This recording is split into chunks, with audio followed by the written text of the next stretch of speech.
Warahmatullahi wabarakatuh. Alhamdulillahirabbil alamin wa bihi nasta'in wa la umuri dunya waddin. Wassalatu wassalamu ala asyrafil anbiya wal mursalin wa ala alihi wa sahbihi ajma'in, amma ba'du. Pertama-tama saya ingin mengucapkan terima kasih kepada Allah Subhanahu wa taala yang mana telah memberikan rahmat dan karunia-Nya kepada saya, terutama yang mana Allah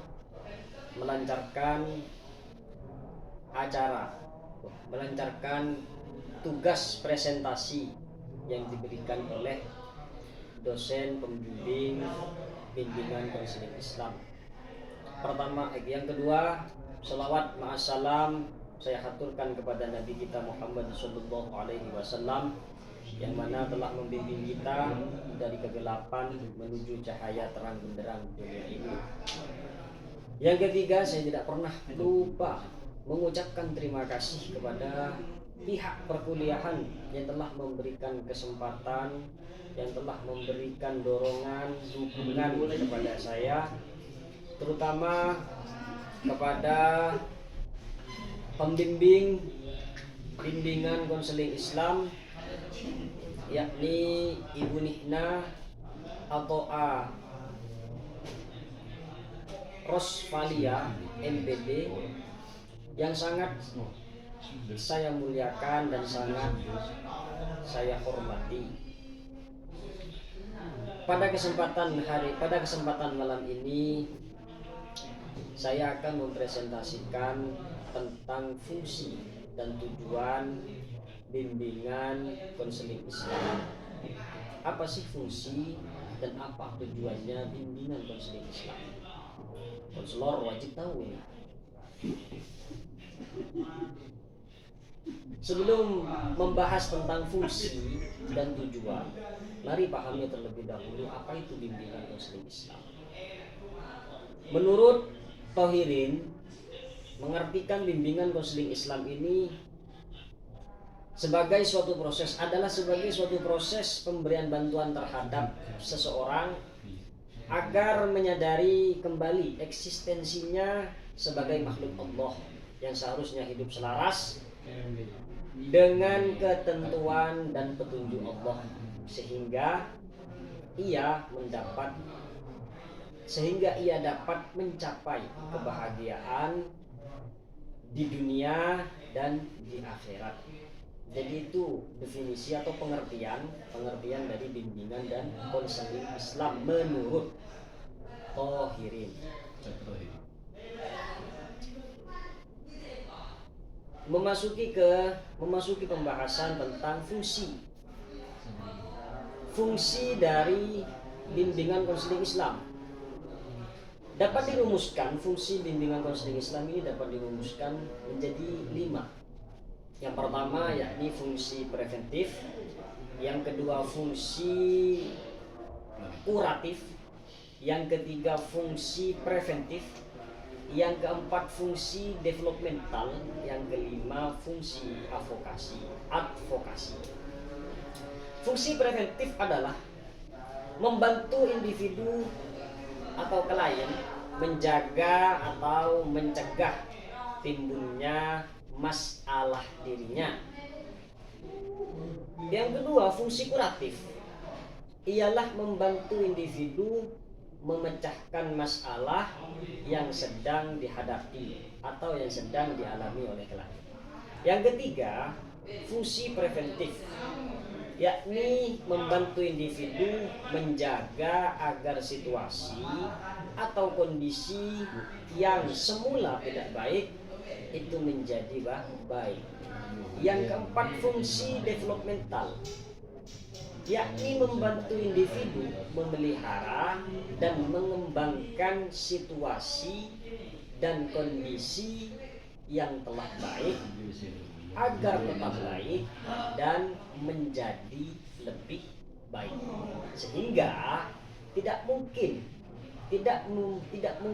klien itu tidak memungkinkan menjadi sebab munculnya masalah baginya. Ya karena memang dari baik ke yang lebih baik gitu. Jadi gak ada masalah. Fungsi developmental. Yang kelima, fungsi advokasi, yakni pemberian bantuan berupa perlindungan, pengayoman, pendampingan hukum ketika klien terjerat masalah yang berkaitan dengan hukum. Jadi mudahnya fungsi bimbingan konseling ini yang dari 5 ini, yang pertama fungsi preventif itu bisa dipahami dengan tahap pencegahan. Fungsi kuratif atau korektif itu bisa mudahnya itu tahap solusi, pemecahan masalah. Yang ketiga fungsi preventif. Fungsi preventif ini ialah menjaga situasi atau kondisi klien yang sebelumnya tidak baik menjadi baik. Untuk yang keempat, fungsi developmental ini bisa disimpulkan sebagai tahap pengembangan. Karena yang sudah baik tetap baik, dijaga tetap baik, dan untuk menjadi yang lebih baik lagi. Untuk fungsi advokasi, pemberian bantuan berupa perlindungan dan lain sebagainya. Itu mungkin pembahasan tentang fungsi. Sekarang memasuki ke tujuan. Apa sih tujuan dari bimbingan dan konseling Islam itu? Menurut Tohari Musnamar, tujuan bimbingan dan konseling Islam itu menjadi 2 bagian, yakni tujuan umum dan tujuan khusus. Tujuan umum dari bimbingan konseling Islam adalah membantu individu mewujudkan dirinya menjadi manusia seutuhnya agar mencapai kebahagiaan hidup di dunia dan di akhirat. Tujuan ini itu bisa dicapai dengan kepribadian klien atau individu sebagai muslim sejati. Untuk tujuan yang khusus itu ada 4 di sini. Yang pertama, memberikan pencerahan spiritual kepada klien.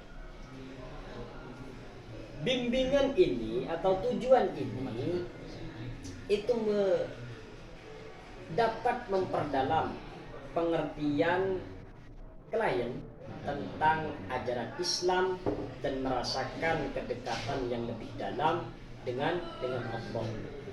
Yang kedua, membantu individu mengatasi masalah dengan pendekatan Islam,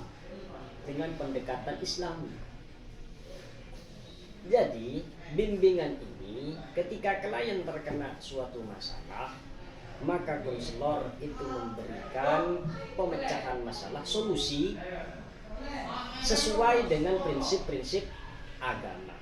Yang ketiga, menyediakan dukungan emosional dengan nilai-nilai Islami.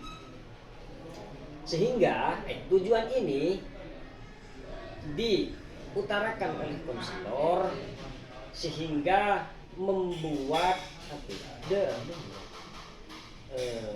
saya ulang, menyediakan dukungan emosional dengan nilai-nilai Islam.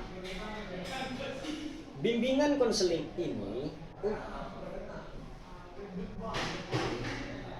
diberikan kepada individu dengan mengacu pada nilai-nilai Islam seperti kesabaran, tawakal, syukur, sehingga klien dapat merasa tenang dan kuat dalam menghadapi cobaan hidup. Karena memang dalam hidup itu kita kadang di atas, kadang di bawah, kadang juga di tengah. Yang keempat ialah membangun hubungan yang sehat dengan Allah dan sesamanya.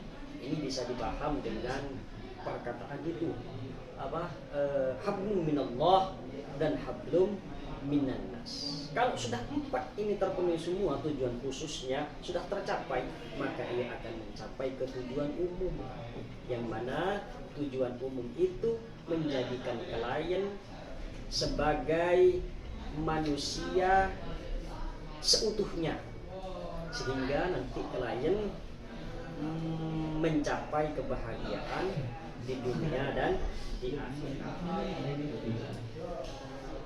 Jadi kesimpulannya dari apa yang telah kita bahas tadi, bimbingan konseling Islam itu memiliki fungsi dan tujuan yang sangat penting dalam membimbing individu menuju kesejahteraan holistik yang mana sesuai dengan prinsip-prinsip agama Islam. Melalui tujuan-tujuan ini tadi yang telah saya jelaskan, bimbingan konseling Islam memiliki fokus yang jelas dalam membantu individu mencapai kesejahteraan holistik sesuai dengan ajaran-ajaran Islam. Mungkin itu yang bisa saya sampaikan. Kurang lebihnya mohon maaf. Bila ada kesalahan dari presentasi ini, mohon diperbaiki, dibenahi. Sekian dari saya, kurang lebihnya mohon maaf. Allah ila aqwamit thoriq. Assalamualaikum warahmatullahi wabarakatuh. Waalaikumsalam.